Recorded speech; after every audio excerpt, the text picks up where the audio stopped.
C'est quoi le problème? L'appauvrissement des terres, c'est le changement d'état de santé du sol qui entraîne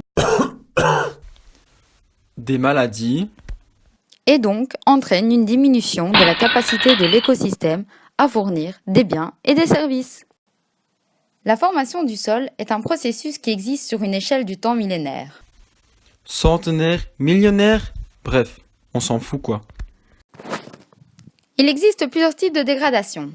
Il y a l'érosion sous l'action des eaux, l'érosion sous l'action des vents, la dégradation physique qui comprend les compactions des sols par le bétail ou les machines agricoles, et la dégradation chimique qui comprend la perte de nutriments, la salination, ce qui veut dire l'insuffisance du drainage des zones irriguées, la pollution et l'acidification.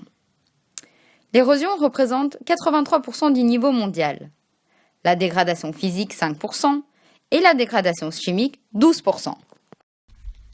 Cependant, la dégradation du cannabis est à 0%. Ben oui, il continue à se produire en grande quantité. Et maintenant, pour la minute de pause, on go sur les causes. Il y a la surexploitation des surfaces boisées pour les usages domestiques tels que le bois de feu, la construction ou le clôturage. La dégradation du couvert boisé entraîne celle du sol qu'il recouvrait.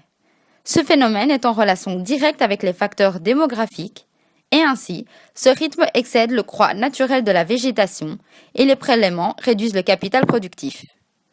Ensuite, on a la déforestation. C'est le déboisement en raison de l'abattage des arbres. Bon, c'est comme si Trump faisait un mur en bois, ça leur ferait des kilomètres et des kilomètres d'arbres. L'exploitation à but commercial a moins de rapport avec la densité de population qu'avec l'attrait des gains en devises.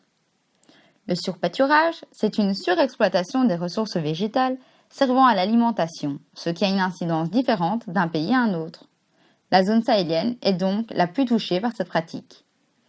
La dernière cause, c'est la pratique agricole défectueuse, qui comprennent généralement la mise en culture des sols fragiles et l'irrigation des sols non adéquats. Bon, on coupe la séquence et on passe aux conséquences. Une des conséquences est le recouvrement des fossés et des routes, ainsi que l'ensablement de ports hors site. Ensuite, il y a la perte de productivité. La formation des sols de 1 cm à partir de matériaux d'origine peut prendre des milliers d'années. Et pourquoi pas des millions si tant que vous y êtes? Ce processus est considéré comme quasi irréversible. Enfin, l'impact de la dégradation du milieu aquatique a une durée variable et dépend de l'état du milieu. Le milieu ne reviendra jamais à son état avant l'arrivée massive des sédiments. Mais gardera toujours ses sentiments. Stop à la pollution et passons à la solution. Le plus simple serait de recouvrir les sols sensibles à l'érosion entièrement par l'herbe. Et pour les intercultures, mettre en place des haies en bordure de parcelles. On pourrait aussi réduire l'érosivité des ruissellements en deux façons. La première, concentrer l'eau sur les surfaces à faible érosivité, et la deuxième façon est de stocker l'eau dans des bassins de rétention. On pourrait aussi réduire la présence de traces de roues en utilisant des pneus à basse pression. Et enfin, on pourrait concentrer les matières organiques à la surface. La culture contre la pente, qui est une technique culturelle visant à réduire les effets de l'érosion hydrique. C'est un moyen important utilisé par les agriculteurs dont les champs se situent sur des pentes relativement faibles. En effet, en mettant les cultures perpendiculairement à la pente, l'eau, au lieu de ruisseler entièrement, s'infiltre en partie. Mais alors, c'est quoi ce Benz?